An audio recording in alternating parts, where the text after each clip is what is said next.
Le Barça s'impose 1-0 grâce au pénalty de Lamine Yamal sur sa pelouse et ce face au Celta Vigo. Franchement, le match n'était pas un match plaisant à regarder. Le match manquait d'intensité, le match manquait des occasions, le match manquait de, je sais pas, la grinta, la chose qui te fait rester devant ta télé et être heureuse. En regardant le match, je vous assure, j'ai même dormi, surtout en deuxième mi-temps. Quand Lamine Yamal est sorti, le match dormait un peu. Chance que Celta Vigo n'était pas le meilleur Celta Vigo possible. Du coup, ils n'ont pas créé beaucoup de frayeur au Barça. Le Barça a contrôlé le match, le Barça a géré comme il pouvait. Et finalement, le Barça a fini par remporter et rentrer avec les 3 points. Donc, les 9 points de différence qu'il y a entre le Barça et le Real Madrid sont toujours les 9 points d'écart, puisque le Real Madrid a gagné son match d'hier. Maintenant, avec Lamine Yamal blessé, Joao Cancelo blessé, Eric Garcia suspendu, le prochain match sera un peu compliqué. Mais sinon, je ne pense pas que avec la blessure de Lamine Yamal, le Barça va perdre, je ne sais pas, beaucoup trop de matchs au point de mettre en danger la Liga. Non, le Barça a bien sécurisé la Liga. Je pense qu'il nous reste 5 matchs. Il faudrait en gagner, je ne sais pas, 2 et demi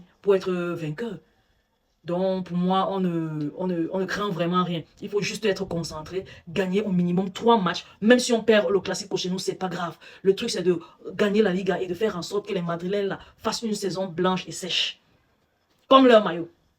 Donc, pour le match de ce soir, franchement, il n'y a pas grand-chose à dire, à part le fait que l'ami Yamal s'est blessé. J'ai déjà dit dans la vidéo précédente. On dit que ce sont les ischios. Je pense qu'il va faire 3 à 4 semaines d'absence. Et il va revenir beaucoup plus fort pour euh, la Coupe du Monde avec l'Espagne. J'avais vraiment peur que sa Coupe du Monde soit, je sais pas, mise à l'écart à cause d'une blessure. Je veux vraiment le voir jouer. Ça sera sa première Coupe du Monde. Je veux vraiment le voir jouer. Et je sais, j'ai cette impression, j'ai cette conviction-là. J'ai quelque chose qui me parle et me dit si Lamine Yamal joue la Coupe du Monde, il va faire quelque chose de monstrueux, comme au dernier Euro qu'il a joué, il a gagné. Il va faire quelque chose de monstrueux. Il va se démarquer et il va gagner beaucoup de points pour le Ballon d'Or. Vous savez, l'un des grands critères du Ballon d'Or cette année, c'est ton impact dans le grand match. Il a montré déjà en Ligue des Champions l'impact qu'il pouvait avoir. Il a montré même en Liga, durant la finale de la Super Coupe d'Espagne, et durant la double confrontation en demi-finale de la Coupe du Roi face à l'Atlético de Madrid, il a montré son impact. Et je sais que presque tous les matchs de la Ligue de la Coupe du Monde sont les matchs très importants. Et il va montrer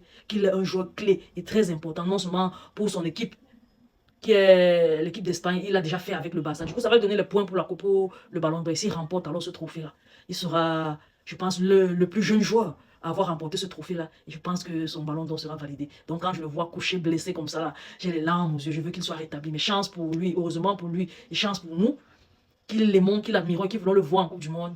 Ça ne sera pas grave, ça ne sera pas grave. On va avoir plus d'informations demain. Et je pense qu'il sera prêt pour la Coupe du Monde. Il sera beaucoup plus fort et beaucoup plus reposé. Donc, le Barça continue avec sa série d'invincibilité en Liga et les 9 points d'écart face au Real Madrid. Donc, c'est une bonne chose pour nous. C'est une bonne chose pour nous. Je suis sûr et certain que la Liga, c'est dans la poche. Je ne pense pas que quelque chose va déstabiliser ça. Les gars, partagez la vidéo au maximum. Laissez vos différents avis en commentaire. Surtout, abonnez-vous à la page. Je vous aime beaucoup. On se dit à la prochaine. Bye bye.